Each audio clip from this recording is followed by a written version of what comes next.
cast my mind to Calvary, where Jesus bled and died for me. I see his wounds, his hands, his feet, my Savior on that cursed tree. His body bound and drenched in tears, they laid him down.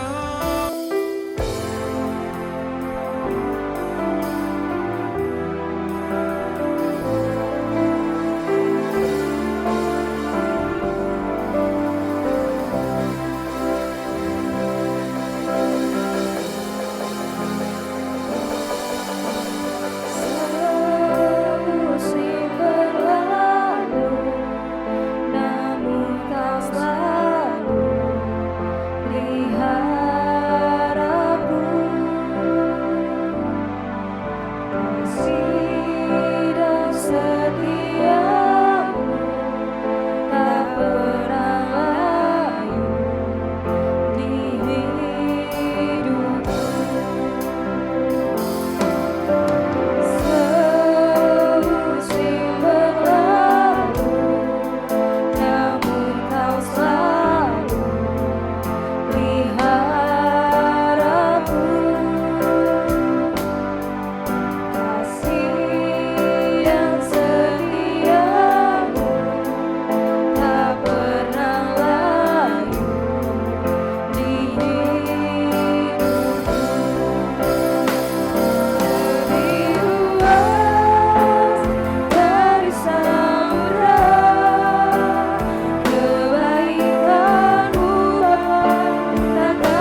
ketenangan batinku. Ada dalam hadiratmu, ku menyembahmu.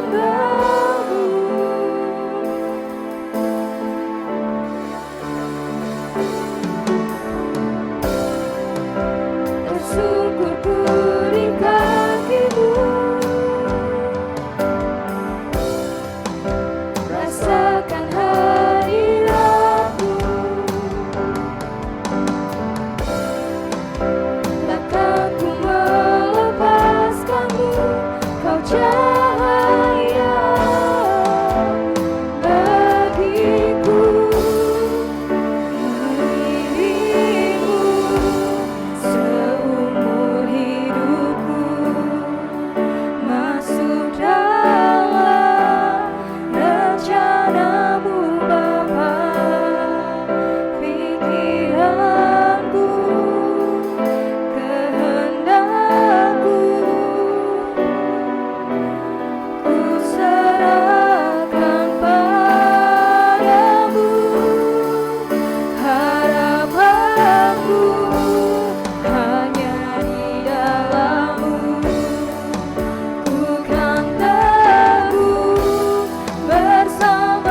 Shalom saudara, pernahkah kita berpikir bagaimana banyak hamba-hamba Tuhan atau orang-orang percaya dipakai dengan karunia kesembuhan ilahi, mengusir setan, membangkitkan orang mati, bahkan melakukan hal-hal yang luar biasa?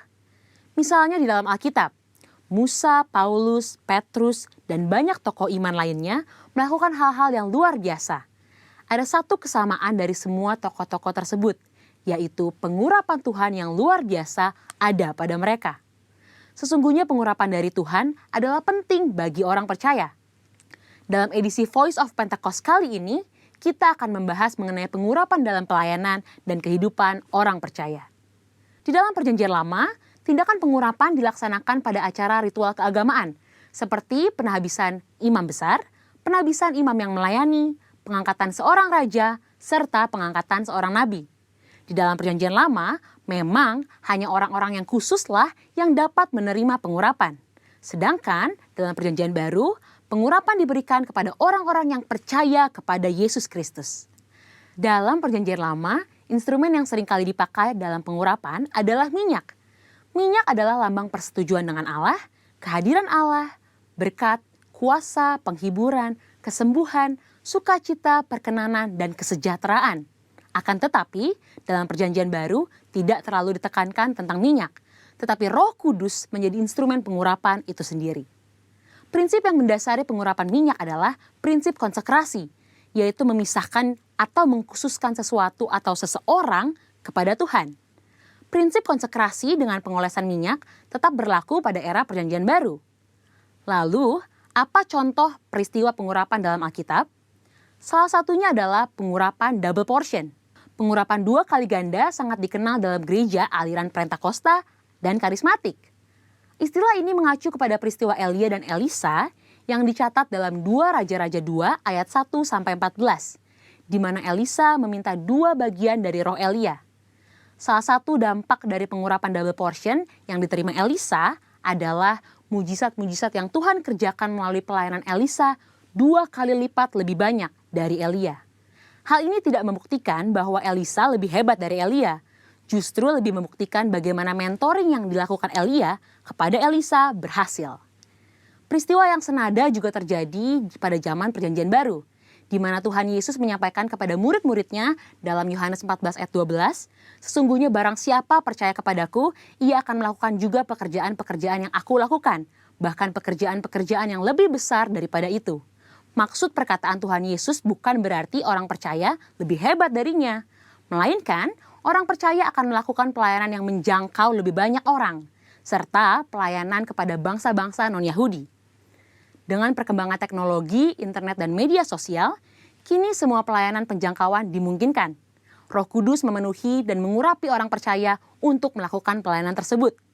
Pengurapan double portion merupakan pengurapan untuk pelayanan yang lebih besar. Umumnya terjadi dalam konteks bapa rohani dengan anak rohani.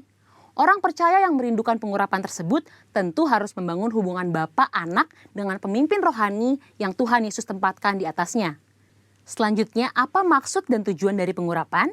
Dalam Lukas 4 ayat 18-19 dijelaskan bahwa Yesus Kristus sebagai yang diurapi. Jikalau Yesus saja menerima pengurapan dari Allah, terlebih lagi kita sebagai orang percaya.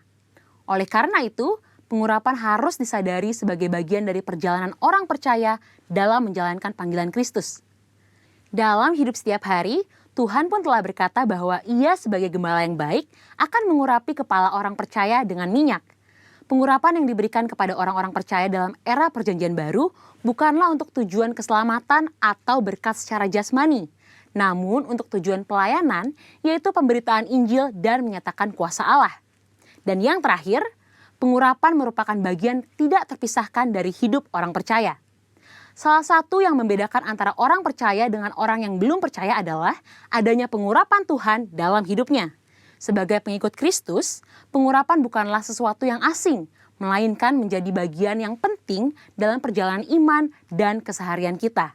Dengan demikian, orang yang percaya kepada Kristus sudah seharusnya menjadikan pengurapan sebagai bagian yang penting dan tidak terpisahkan dari hidup mereka. Sekarang adalah era Pentakosta yang ketiga, di mana orang percaya menjadi the messenger of the third Pentecost. Dan pengurapan sungguh sangat kita perlukan untuk menuntaskan amanat anggungnya. misi kerajaannya tidak dapat dilakukan dengan kekuatan kita sendiri. Jadi, kita jangan sampai melewatkan kesempatan untuk menerima pengurapan dari Tuhan melalui para pemimpin rohani kita. Mari terima pengurapan Tuhan dengan iman dan mulai melangkah untuk mengerjakan apa yang Roh Kudus perintahkan di dalam hidup kita. Tuhan Yesus memberkati.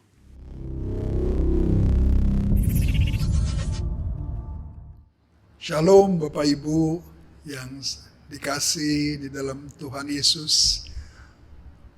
Kita senang pagi hari ini kita berjumpa kembali di ibadah raya hari ini. Bapak Ibu, saudara-saudari jemaat Tuhan yang dikasihi, karakter, kualitas hidup, kualitas rohani atau iman seseorang biasanya terlihat semakin jelas pada masa-masa sulit. Termasuk kualitas hubungan kita dengan Tuhan Yesus. Apakah kita memiliki hubungan yang intim, di mana Tuhan menjadi bagian daripada jiwa dan kehidupan kita? Atau Tuhan hanya sekedar sumber berkat, sumber pertolongan, ATM rohani? Biasanya sifat-sifat asli seseorang muncul pada masa-masa sulit.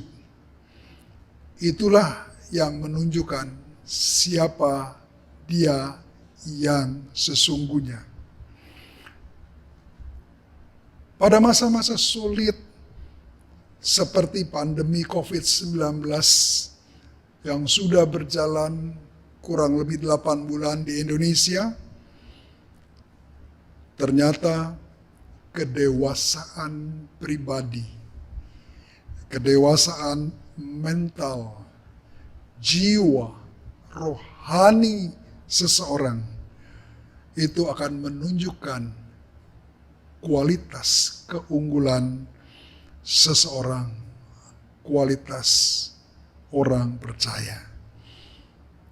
Tema khotbah saya hari Minggu ini adalah menjadi pribadi yang dewasa. Bapak, Ibu, saudara-saudari, seluruh jemaat Tuhan yang saya kasihi, Rick Godwin mengatakan, menjadi tua itu otomatis, menjadi dewasa itu pilihan.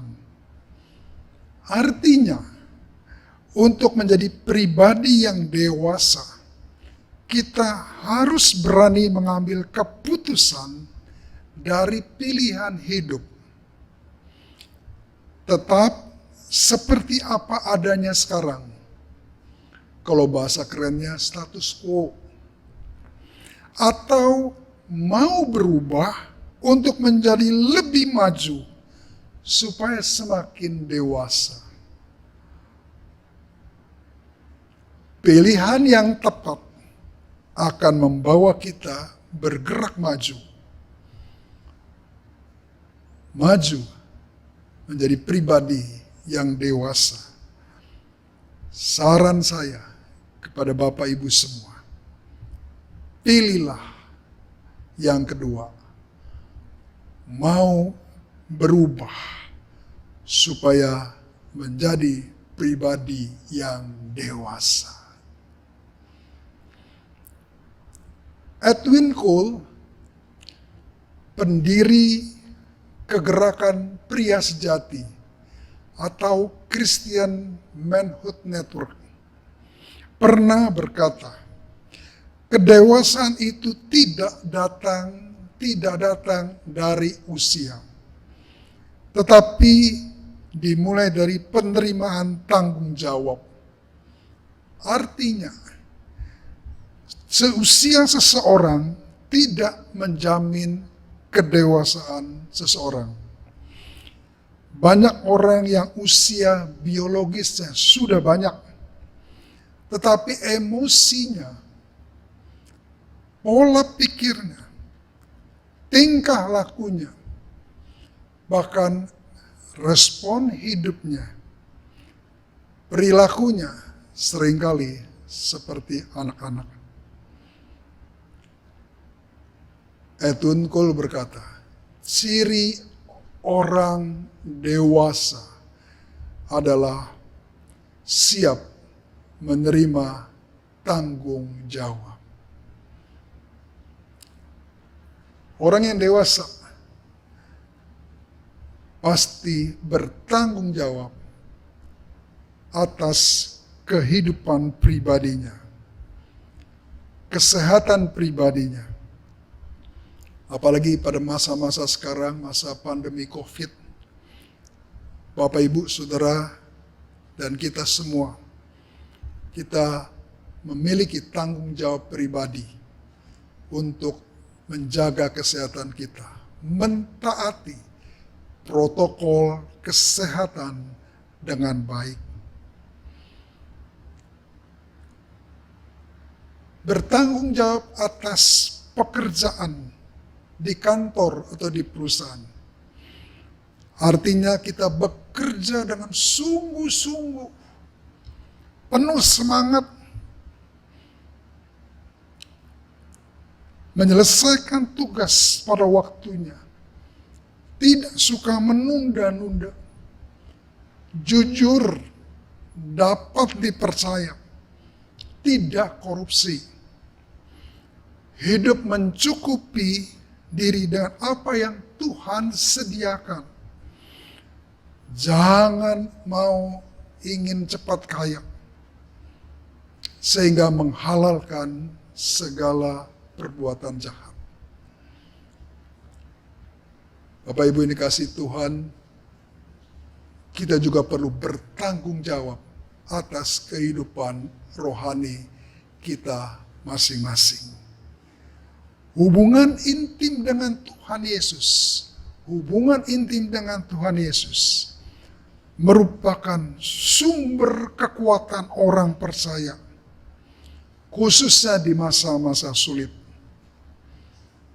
Hari-hari ini Tuhan sedang melakukan penyaringan, penampian, mana orang-orang Kristen yang disebut murid,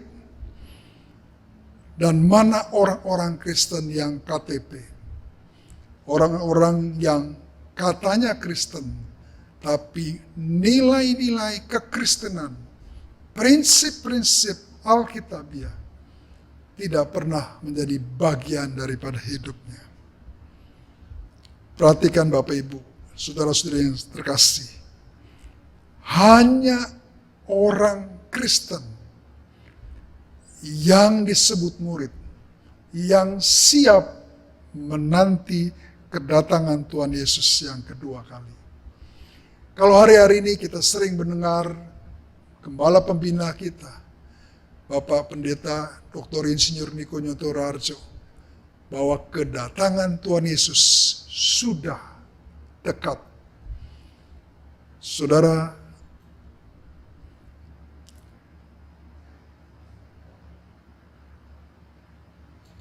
penyaringan sedang terjadi.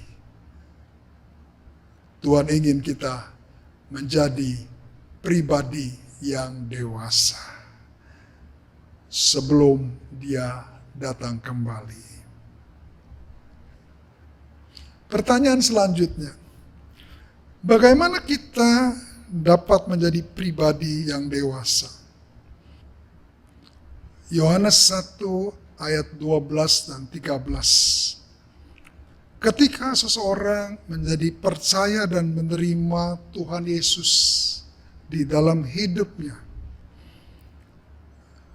Allah memberi kuasa kepadanya untuk menjadi anak-anak Allah. Artinya, saudara, sejak hari itu, ketika kita percaya Yesus, status kita berubah di mata Tuhan. Kita tidak lagi dilihat sebagai pendosa, orang yang tidak layak, tapi kita dilihat oleh Allah sebagai anaknya.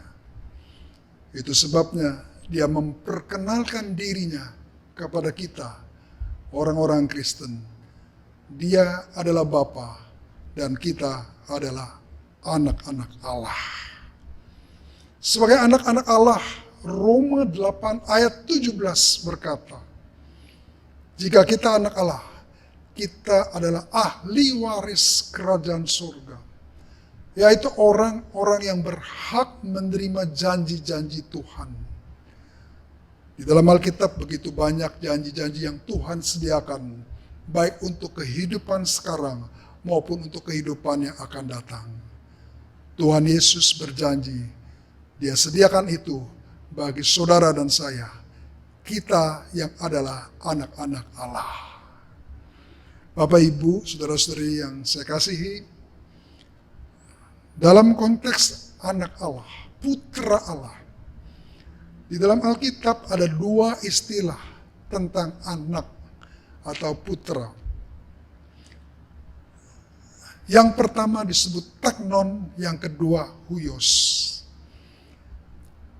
Teknon adalah anak-anak Allah yang masih kekanak-kanakan, belum akil balik, jadi belum dewasa, belum memiliki rasa tanggung jawab, cara berpikir, cara bertindak juga masih seperti anak-anak. Tuhan memakluminya. Tapi yang kedua, istilah bahasa Yunani yang kedua untuk anak adalah huios. Huios adalah anak-anak yang sudah bertumbuh menjadi dewasa. Mentalnya, cara berpikirnya, sikap hatinya, responnya terhadap segala sesuatu yang terjadi dalam hidupnya, itu menunjukkan sebuah kematangan.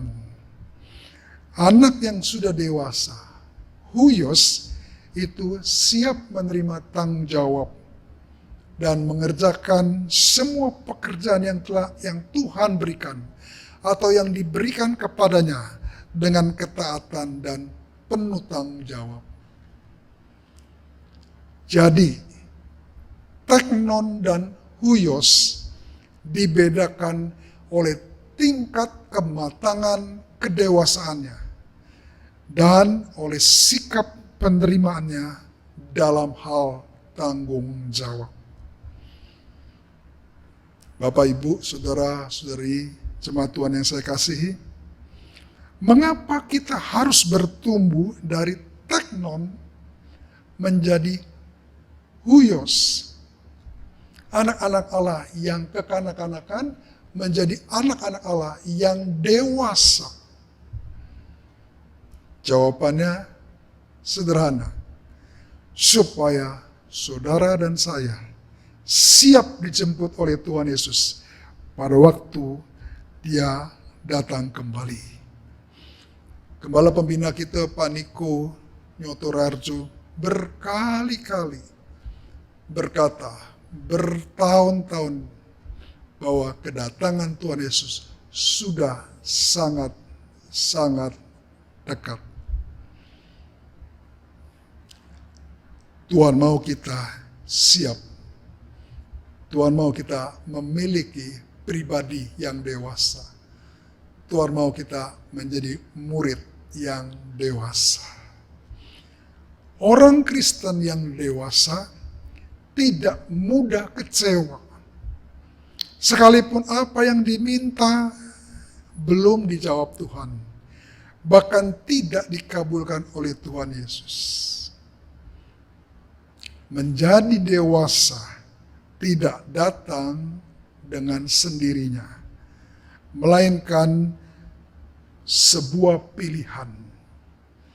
Menjadi dewasa itu sebuah pilihan, dan menjadi dewasa siap untuk mengalami proses. Bapak, Ibu, saudara, saudari jemaat Tuhan yang saya kasih, mari kita buka di dalam Ibrani, kitab Ibrani 5 ayat 8 dan 9. kita belajar dari Alkitab pribadi Tuhan Yesus sebagai teladan anak huyos yang dewasa. Ayat 8, Ibrani 5 ayat 8, dan sekalipun ia adalah anak, ia telah belajar menjadi taat dari apa yang telah dideritanya, dan sudah ia mencapai kesempurnaannya, ia menjadi pokok keselamatan bagi semua orang yang taat kepadanya. Dari ayat ini ada 5 ciri pribadi yang dewasa yang saya ingin bagikan bagi Bapak Ibu semua. 5 ciri pribadi murid yang dewasa. Yang pertama, murid yang memiliki pribadi yang dewasa itu memiliki ciri hidup saleh. Hidup saleh adalah gaya hidup yang memelihara hidup dari kecemaran hidup orang berdosa. Alkitab dengan tegas berkata, tanpa kekudusan, seseorang tidak dapat melihat Allah. Kecemaran perkataan,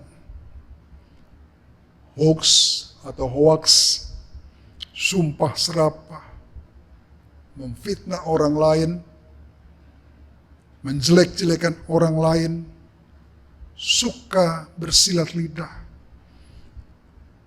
berdalih, itu kecemaran dalam perkataan. Kecemaran dalam pernikahan, perselingkuhan, free sex, main pacar-pacaran, gonta-ganti pasangan. Rasul Paulus berkata dengan tegas, hati-hati, barang siapa yang melakukan hal-hal tersebut, ia tidak akan mendapat bagian di dalam kerajaan surga.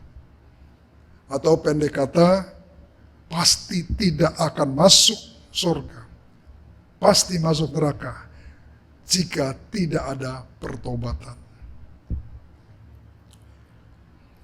Ciri yang kedua, pribadi murid yang dewasa. Taat dan setia kepada Tuhan sekalipun hidup menderita.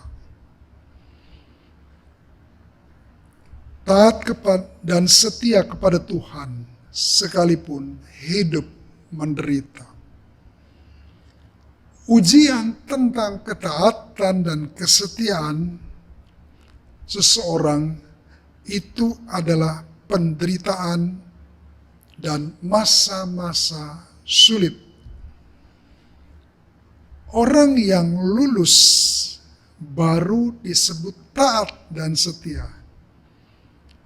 Orang yang gagal akan melarikan diri dan mencari kesenangan dirinya sendiri, mencari solusi jalannya sendiri.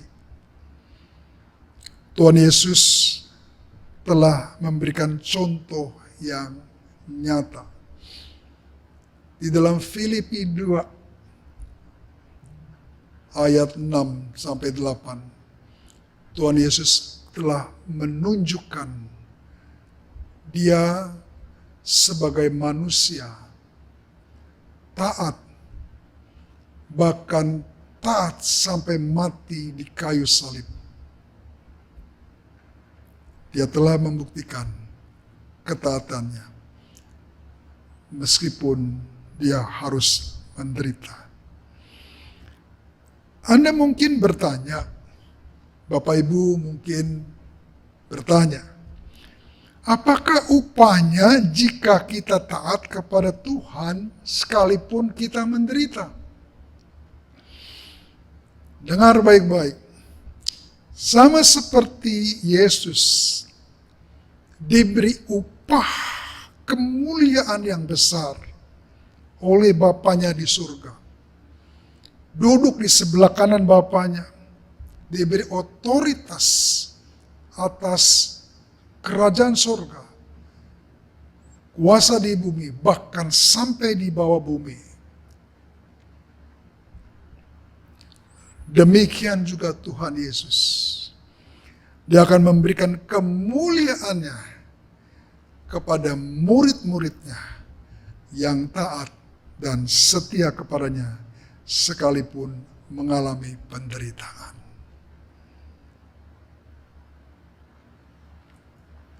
Kita masuk ciri yang ketiga. Ciri yang ketiga. Pribadi murid yang dewasa. Siap menerima proses. Siap menerima proses. Kekristenan yang bertumbuh itu tidak pernah lepas daripada disiplin dan didikan Tuhan. Saya ingin sampaikan sekali lagi kepada Bapak Ibu semua. Kekristenan yang bertumbuh tidak pernah lepas dari disiplin dan didikan Tuhan. Mengapa? Karena didikan dan disiplin sebagai proses bertujuan untuk membersihkan hidup kita dari kotoran-kotoran dosa. Disiplin dan didikan sebagai proses bertujuan supaya kita berbuah lebih banyak lagi. Seperti yang dikatakan Yesus dalam Yohanes 15 ayat 2. Didikan dan disiplin sebagai proses bertujuan untuk memunculkan karakter baru, karakter Kristus dalam hidup seseorang. Ketika karakter yang lama, karakter yang buruk itu sedang diproses, dikikis, didisiplinkan, dikoreksi oleh Tuhan. Dulu suka marah, cepat marah. Tapi sekarang Tuhan latih, perlahan-lahan mulai sabar, tahan menderita. Dulu suka berhutang, ke sana ke sini, pinjam uang, lupa bayar. Tapi sekarang Tuhan didik untuk belajar tidak pernah berhutang, mencukupi dengan apa yang ada. Dulu suka gosip, senang itu kalau kumpul-kumpul, ibu-ibu kumpul-kumpul, waduh, ngejelekin orang, ngomongin kesalahan orang. Gak peduli, termasuk pendeta juga dijelekin. Tapi sekarang lebih banyak diam diri. Lebih banyak kan berdiam diri. Mulutnya dipakai lebih banyak berdoa. Kenapa? Karena kita hidup di masa-masa pandemi COVID-19. Dulu kerja suka menunda-nunda. Malas. Tapi sekarang setelah di PHK, susah cari kerjaan, baru sadar kita bangkit, bekerja sungguh-sungguh, kerja keras, berlomba dengan orang lain. Bapak Ibu yang dikasihi Tuhan, semua itu terjadi supaya karakter Kristus muncul di dalam kehidupan kita. Perlahan-lahan, sedikit-sedikit, satu persatu, karakter Kristus harus muncul di dalam pribadi murid yang dewasa. Yang keempat, ciri-ciri pribadi murid yang dewasa. Yang keempat, suka mengintrospeksi diri sendiri. Suka mengintrospeksi diri sendiri. Introspeksi artinya memeriksa diri sendiri, melihat diri sendiri, menguji diri sendiri. Ada nyanyian yang bagus yang diambil dari Mazmur 62 ayat 6. Ujilah aku Tuhan. Wah, ini nyanyiannya luar biasa bagus. Ujilah aku Tuhan, selidiki hatiku dan batinku. Alkitab mengajarkan pribadi yang dewasa itu suka menguji diri sendiri, yang bertujuan untuk memperbaiki kelemahan, memperbaiki kekurangan diri sendiri, dan mau berubah supaya naik satu tingkat lagi menjadi lebih matang, lebih dewasa. Biasanya orang yang jarang menguji diri sendiri, memeriksa diri sendiri, mengintrospeksi diri sendiri, lebih suka melihat keadaan orang lain, khususnya kelemahan orang lain, kekurangan teman-teman seiman. Saya memberi nasihat pagi hari ini kepada Bapak Ibu semua, saudara-saudara sekalian. Jangan memiliki kebiasaan menyoroti kehidupan orang lain, terutama menyoroti kelemahan, kekurangannya, untuk dijadikan bahan omongan. Lebih baik menyoroti hati dan hidup sendiri di hadapan Tuhan. Itulah yang berkenan kepada Tuhan.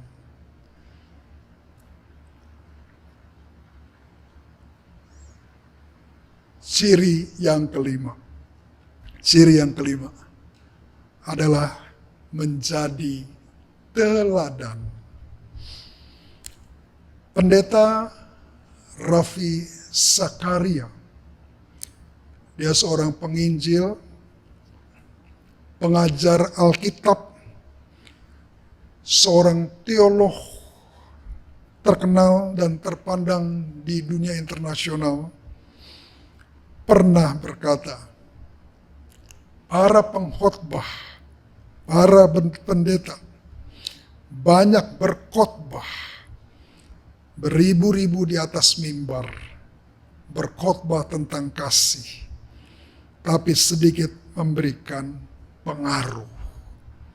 Sebaliknya, Mother Teresa, seorang pelayan Tuhan yang melayani orang-orang sederhana sekali, penderita kusta, dan orang-orang miskin, melakukan satu perbuatan kasih, dan dampaknya memberikan pengaruh yang luas. Bapak, Ibu, Saudara sekalian, Yesus Kristus adalah teladan hidup kita yang sejati. Hidup Yesus yang sederhana,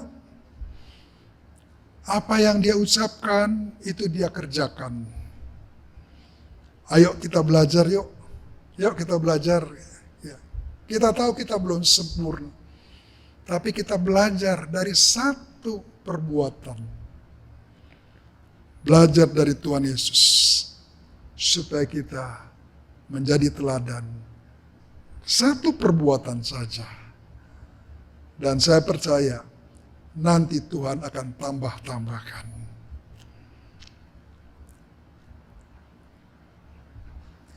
Ini saat yang terbaik di masa COVID-19.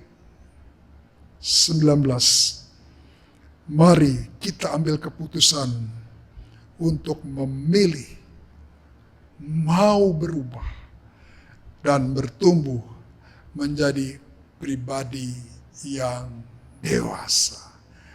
Amin. Bapak Ibu, saudara-saudara sekalian,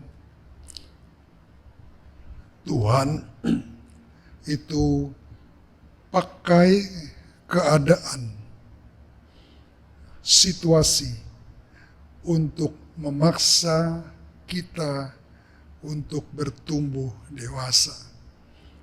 Salah satunya seperti masa-masa sekarang. Memang banyak orang-orang Kristen yang berguguran imannya.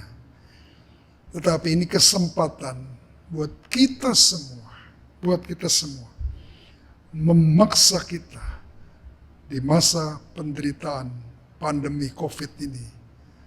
Kita harus memilih maju atau tetap mempertahankan keadaan kita sekarang. Bapak Ibu yang dikasihi Tuhan, selanjutnya saya ingin membagikan ada 3 alasan dasar yang menjadi penghalang. Ada 3 alasan dasar penghalang seseorang menjadi pribadi yang dewasa. Penghalang yang pertama adalah lamban dalam hal mendengarkan. Kita lihat di dalam Ibrani 5 ayat 11. Paulus dalam kitab Ibrani berkata, kamu lamban dalam hal mendengarkan. Kata mendengarkan atau bahasa Inggrisnya disebut listen, to listen and understand, artinya mendengar baik-baik dengan seksama, teliti, supaya mengerti dan betul-betul memahami. Jadi, kita harus mendengarkan dengan seksama supaya mengerti apa yang diajarkan, apa yang didengar.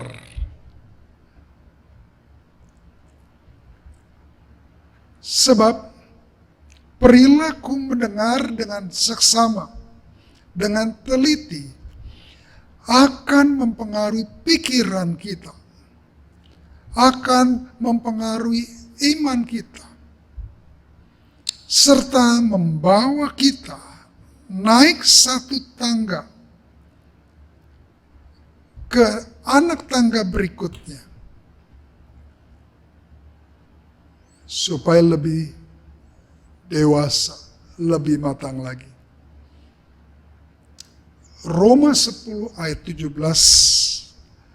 Paulus berkata, iman timbul dari pendengaran, yaitu pendengaran yang betul-betul mendengarkan dengan seksama, bukan asal dengar. Pendengaran akan firman Tuhan. Kalau kita belajar mendengarkan dengan seksama, baik itu firman Tuhan, pesan Tuhan, atau nasihat yang benar, saya percaya kita akan bertumbuh, naik satu tingkat lebih baik. Lamban dalam hal mendengar maksudnya adalah tidak mendengarkan baik-baik dengan seksama firman Tuhan, sehingga tidak dapat mengerti dan memahami kebenaran ilahi.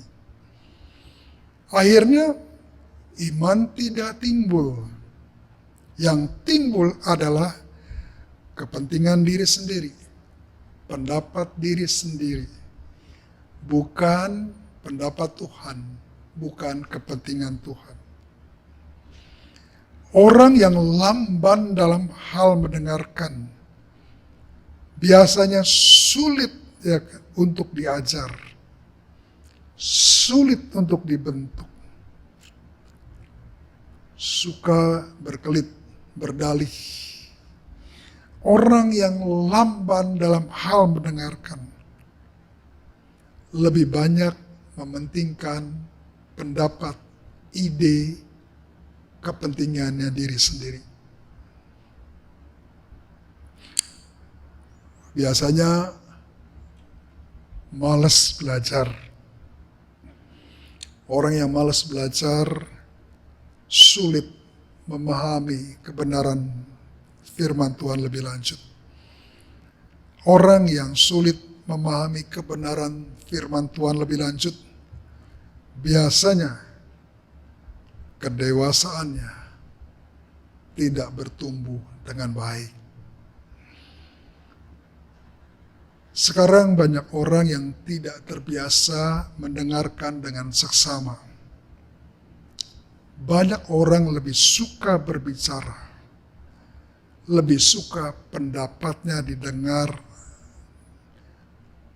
pendapatnya diterima dan dilakukan oleh orang lain. Alkitab mengajarkan di dalam Yesaya 50 ayat yang keempat, Tuhan mempertajam telingaku setiap hari untuk mendengar seperti seorang murid. Artinya, jika kita melatih telinga rohani dan telinga hati untuk mendengar apa yang Tuhan katakan, itu akan membuat pribadi kita cepat bertumbuh dewasa. Kunci kedewasaan Tuhan Yesus, kunci kesuksesan Tuhan Yesus dalam pelayanannya selama di muka bumi yang sangat singkat, hanya kira-kira 3,5 tahun, adalah Yesus banyak mendengarkan apa yang dikatakan Bapaknya. Apa yang ku dengar dari Bapa, itu yang aku sampaikan kepada kamu. Itu kunci sukses. Penghalang kedua, mengapa orang susah menjadi pribadi yang dewasa. Penghalang yang kedua, tidak bisa dididik dan diajar.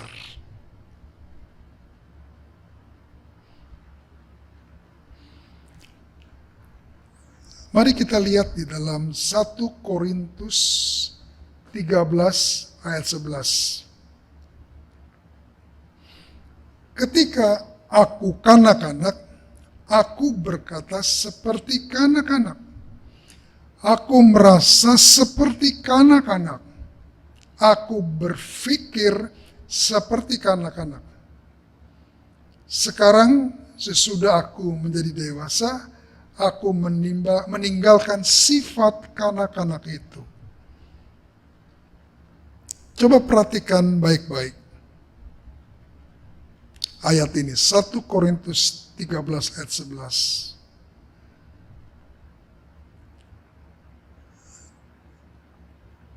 Ada terjemahan lainnya yang saya ambil dari firman Allah yang hidup, dari ayat yang sama. Terjemahan Alkitab dari firman Allah yang hidup itu lebih jelas. Jelasnya begini, ketika saya masih kanak-kanak, saya berkata-kata dan berpikir seperti kanak-kanak. Tetapi sesudah menjadi dewasa, pikiran saya berkembang melampaui masa kanak-kanak saya. Dan sekarang segala hal yang kekanak-kanakan sudah saya tinggalkan. Poin penting adalah pikiran, cara berpikir, paradigma kita. Kenapa orang sulit dididik, sulit diajar, sulit dibentuk oleh Tuhan? Karena pola pikirnya masih kekanak-kanakan. Pola pikir kekanak-kanakan pasti tindakannya juga kekanak-kanakan. Bapak Ibu yang dikasihi Tuhan, Alkitab mengajarkan kalau kita mau bergerak, bertindak, berpindah menjadi dewasa, menjadi pribadi yang dewasa. Ayo mulai hari ini kita mulai mengubah cara berpikir kita. Paulus katakan meninggalkan cara berpikir anak-anak, mulai memasuki cara berpikir yang dewasa. Amin, Bapak Ibu. Yang ketiga, penghalang yang ketiga dan yang terakhir, yaitu hidup mementingkan diri sendiri. Yakobus 3 ayat 16 mengatakan, di mana ada orang yang mementingkan diri sendiri, di situ ada kekacauan dan segala macam perbuatan jahat. Mementingkan diri sendiri, di situ ada kekacauan dan segala perbuatan jahat. Kalau kita lihat, belajar dari sejarah bangsa-bangsa, sejarah bangsa kita dan sejarah kebanyakan orang-orang, kita bisa baca, kita bisa lihat kekacauan, konflik antar kelompok, antar suku, perang saudara, perang antar bangsa-bangsa. Itu disebabkan oleh kepentingan diri sendiri, seseorang atau sekelompok orang tertentu. Alkitab itu benar. Di mana ada kepentingan mementingkan diri sendiri atau kelompok sendiri, di situ terjadi kekacauan. Kalau kita lihat di dalam 2 Timotius 3 ayat 1 dan 2. Hari-hari ini kita memasuki masa-masa yang sukar. Kenapa memasuki masa yang sukar? Karena manusia semakin mencintai diri sendiri. Dan manusia menjadi hamba uang. Dunia semakin kacau. Dunia akan menghadapi masa-masa yang semakin sulit. Tetapi Tuhan memberikan sebuah nasihat bagi kita.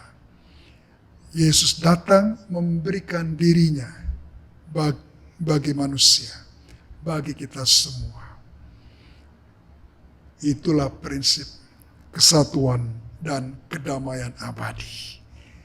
Hidup tidak mementingkan diri sendiri.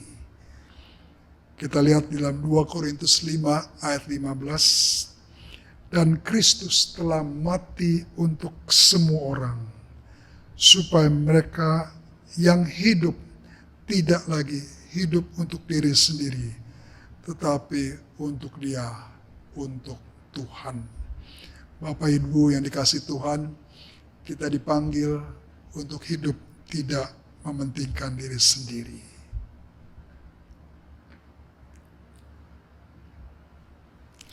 Sebagai akhir penutup dan kesimpulan dari khotbah saya pagi hari ini, saya mengajak kita semua, Bapak Ibu, saudara-saudara sekalian, seluruh jemaat Tuhan, ayo kita mulai bergerak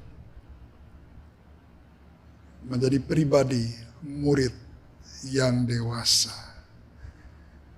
Orang yang dewasa itu mementingkan kepentingan orang lain, mengutamakan kepentingan orang lain. Orang yang dewasa memprioritaskan, melayani, bahkan siap mengunjungi orang lain. Orang yang dewasa hidupnya berbagi dengan orang lain. Orang yang dewasa itu tidak pelit dan tidak kikir. Ibrani 5 ayat 14 itu jelas berkata, Tuhan ingin kita menjadi dewasa. Artinya, memiliki pribadi yang matang, yang memiliki panca indera batin yang terlatih untuk menyelesaikan berbagai proses kehidupan. Jadilah pribadi, jadilah jemaat, jadilah murid yang matang teruji dan menghasilkan buah untuk dinikmati banyak orang. Matang dalam karakter, mental, dan moral yang teruji dalam kualitas sebagai orang Kristen. Mari kita tundukkan kepala. Bapa kami mengucap syukur dan terima kasih. Pagi hari ini kami boleh mendengar pesan firman Tuhan yang mengajak dan mendorong supaya kami menjadi pribadi yang dewasa. Murid yang dewasa, murid yang siap menanti kedatangan Tuhan Yesus. Di masa-masa yang sulit ini, biar identitas kekristenan kami, kualitas rohani kekristenan kami semakin memancarkan cahaya dan menonjol di dalam kehidupan di masyarakat. Kami berdoa, Roh Kudus, urapi kami semua, pakai kami semua, berikan kami kekuatan dan kemampuan untuk terus bertumbuh menjadi pribadi yang dewasa. Terima kasih Tuhan, di dalam nama Yesus kami sudah berdoa. Yang percaya kita sama-sama katakan, amin. Bapak Ibu, saudara-saudari, seluruh jemaat Tuhan yang saya kasihi, mari kita tundukkan kepala sebelum kita mengakhiri ibadah pada pagi hari ini.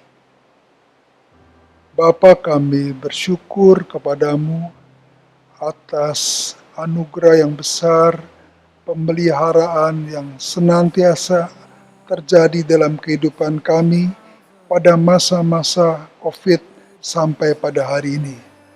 Kami percaya begitu besar pertolongan Tuhan, perlindungan Tuhan, penyertaan Tuhan di dalam kehidupan keluarga kami masing-masing.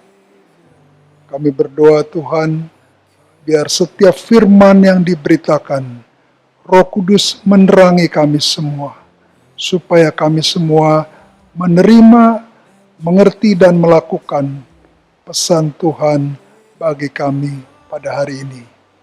Kami juga berdoa bagi bangsa kami Indonesia. Kami serahkan Indonesia ke dalam tangan-Mu. Kami percaya Tuhan tetap pelihara, Tuhan tetap pegang, Tuhan tetap menjagai bangsa kami Indonesia. Berdoa untuk Presiden, Wakil Presiden, seluruh menteri, aparat keamanan, TNI, dan Polri, bersama seluruh jajaran yang lainnya. Tuhan, Engkau memberikan hikmat kepada mereka. Engkau juga memberikan kesehatan kepada mereka, supaya mereka menjalankan tugas untuk memimpin bangsa ini dengan benar. Kami juga berdoa memberkati gembala pembina kami, Pendeta Insinyur Niko Nyotorharjo bersama para wakil.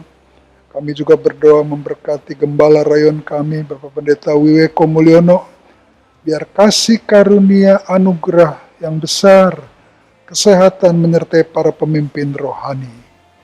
Demikian juga kepada seluruh jemaat Tuhan. Ya Tuhan, lindungi kami semua, pelihara kami semua dalam tangan kasih karunia Tuhan Yesus. Terima kasih ya Tuhan. Jemaat yang dikasih Tuhan, sebelum kita pulang, mari kita angkat tangan kita buka hati kita untuk siap menerima berkat Tuhan. Ya Bapa di surga, berkatilah seluruh jemaat Tuhan. Berkatilah keluarga mereka. Berkatilah suami istri, anak-anak mereka. Berkatilah usaha dan pekerjaan mereka. Biarlah kasih karunia Tuhan Yesus yang berlimpah-limpah Engkau anugerahkan, Engkau curahkan dalam kehidupan mereka. Bersama-sama dengan persekutuan yang manis dengan Roh Kudus, selalu menyertai jemaat-Mu. Mulai pagi hari ini, sampai kita semua dijemput di awan-awan yang mulia. Yang percaya, kita sama-sama katakan, Amin. I cast my mind to Calvary, where Jesus bled and died for me.